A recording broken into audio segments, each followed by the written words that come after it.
This is a guide on exactly how I would prepare for IELTS if I wanted to get 8 bands in the next 15 days. I have not taken IELTS myself, but many of you requested this video on my Instagram, so I sat down and thought about what strategies I would use to get 8 bands in IELTS if my test was 15 days from now. I came up with a bunch of things which will definitely help you achieve this goal. So let's start. If you don't know who I am, my name is Asim Khan. I'm a polyglot. I have been learning and teaching English for the last 4 years. On this channel, I share tips and tricks on how to learn English. This video has 3 sections. You can skip parts if you feel like doing it. In the first part, we will talk about the structure of the IELTS test. Then I'll show you how you can prepare for it strategically. In the end, I'll share with you some tips and tricks that will help you get 8 bands. Most people go and take the test without preparing. They go, oh, my English is already good. Why do I have to prepare for IELTS? I can already speak well. But that's the wrong approach. Sometimes even native speakers might get low score in IELTS, and it's not because their English is not good, but it's because they're not familiar with the test. It's just a new thing for them. So before you do anything else, you need to understand the structure of the IELTS test so that you prepare accordingly. Basically, there are 4 parts in the IELTS test: reading, writing, listening, and speaking. This is exactly how the test is structured. This may change from time to time depending on when and where you're taking the test, but usually overall, the structure is the same. Let's begin with the reading part. In reading, there are 3 sections. Some text is given in each section. There are about 2200 words across all 3 sections, so you can expect 5 to 6 pages of text. Once you've read the text, there will be questions that you would need to provide answers for. Those questions could be in the form of multiple choice questions or true or false questions or yes or no type of questions. It really depends on how they made the test for you. Your job is to read the text and provide answers for all of those questions within 60 minutes. Moving on to the listening section. In listening, there are 4 parts. Each part contains 10 questions. Part 1 and 2 deals with everyday situations. For example, in part 1, you might hear a conversation between 2 people who are talking about traveling or daily routine or some other topic. In part 2, only one person is talking, so it's more like listening to a speech. Now, part 3 and 4 are about educational and academic topics. So in part 3, you might hear a conversation between 2 students talking about their exam. Part 4 is more like one person speaking about a topic. So one person could be talking about an educational or an academic topic. Your job is to listen to these audios, these conversations, and these speeches and provide answers to the questions given to you. Each part contains 10 questions. There are 4 parts, 40 questions in total, and the time allowed for the listening part is 30 minutes. Let's talk about writing. Writing is very simple but difficult.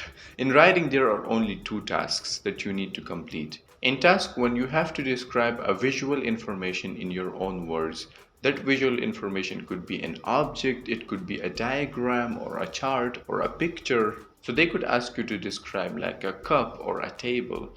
You will need to write an essay of 150 words, and the time allowed for writing this is like 20 minutes. Which is pretty doable. In task 2, you're given an argument, a point of view, or a problem which you will need to write an essay on. For example, they might ask you to write an essay on why education is a basic human right. You will need to write at least 250 words, and the time allowed for it is like 40 minutes. So these are the 2 tasks in the writing part. By the way, all of this information is available on the IELTS website.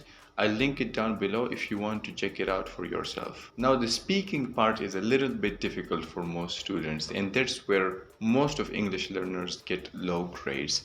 It's basically an interview between you and the examiner, which usually lasts for 10 to 12 minutes. The speaking test has 3 parts. The first part is just introduction, where they ask you simple questions like what are your hobbies, or what do you do in your free time, or what do you do on the weekends, and stuff like that. In the second part, the examiner gives you a topic and you have 1 minute to prepare for that topic. So you can like write notes, you can write bullet points for yourself, and prepare mentally for the topic, and then you begin talking. You will have to talk about the topic for like 2 minutes straight. Now, part 3 is a discussion between you and the examiner.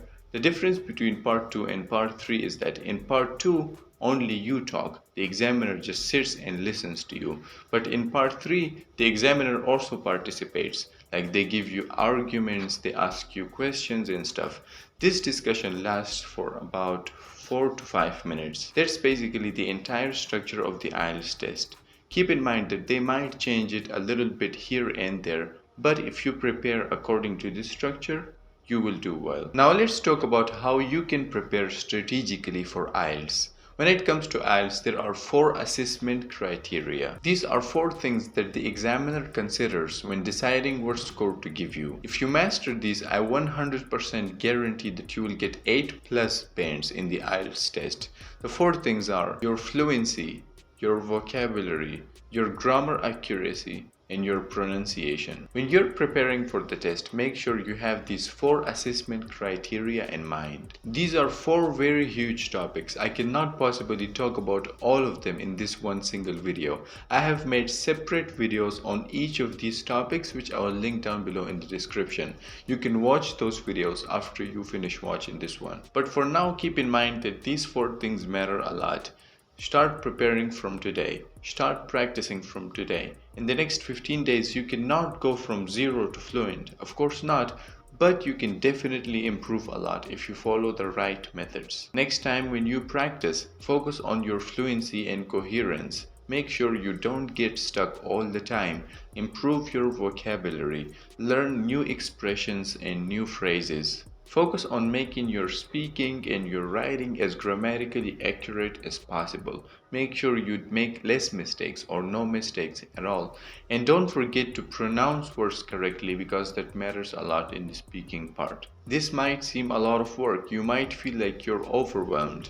But if you've been learning English for a while, good news for you. You're probably already semi-good at these things. You just need to improve a little bit more in each of these categories. You just need to brush up on these skills in the next 15 days or whenever your test is. Now I'm gonna share with you some general tips and advice that will help you get 8 plus bands in the IELTS test you're gonna take. The first one is that don't go unprepared. A lot of English learners say, oh, my English is already good, I can speak fluently, why do I have to prepare for the IELTS test? Wrong approach. You need to gain some IELTS specific knowledge. What that means is you need to understand the structure of the test. You need to study and understand the topics that they include in those tests, because in IELTS they include a lot of academic English, which is very different from the English we speak, from the English we hear in movies and stuff. So you need to study academic English more. Also on YouTube there are a lot of like mock IELTS interviews that you can watch, which will give you some idea of what the test looks like. The second tip is that focus on your weakness. Identify what you're bad at and improve that. You know, you might be good at listening and reading, but you might suck at writing and speaking. You might be good at all of these skills, but you just might lack fluency and confidence. Whatever you lack, think about it. If you can't come up with anything, like ask your friend. Speak English to them, like write an essay and show it to them. Identify what your weakness is, which part of the test you're weak at, and improve that. Work on that extensively. The next step is going to completely transform your listening skills.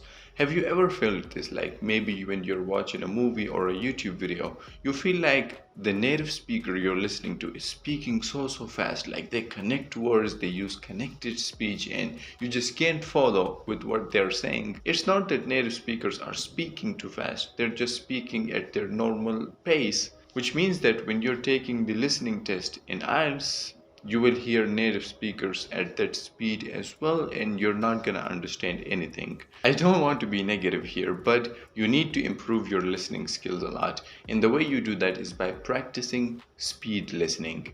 So maybe you can do this with this video. Watch videos on YouTube with 1.2x, 1.5x, or even sometimes 2x speed. This will improve your listening skills a lot. Try this out. Play with the speed a little bit of this video, of other YouTube videos that you watch. Sometimes watch it at a normal pace, sometimes increase the speed to like 1.5 in 2x or even higher if you want to. This will train your ears and your brain to get used to listening to fast English. The last tip I would give you is to role play the test. Just like I showed you the structure of the test, and that's important. You've learned the structure of the test. Now I want you to practice that. You can ask like a family member who can speak English, or like a friend who can speak English, and you can ask them to role play the test for you. Keep in mind that these tips will only help you get high score in IELTS if your English is already at a good enough level. But if you're just a beginner, if you started learning English like a week ago or a month ago, then watch this video in which I showed you how to improve your English. And once you're fluent in English, then start preparing for the IELTS test. And let me know if you've got any value out of this video. Bye.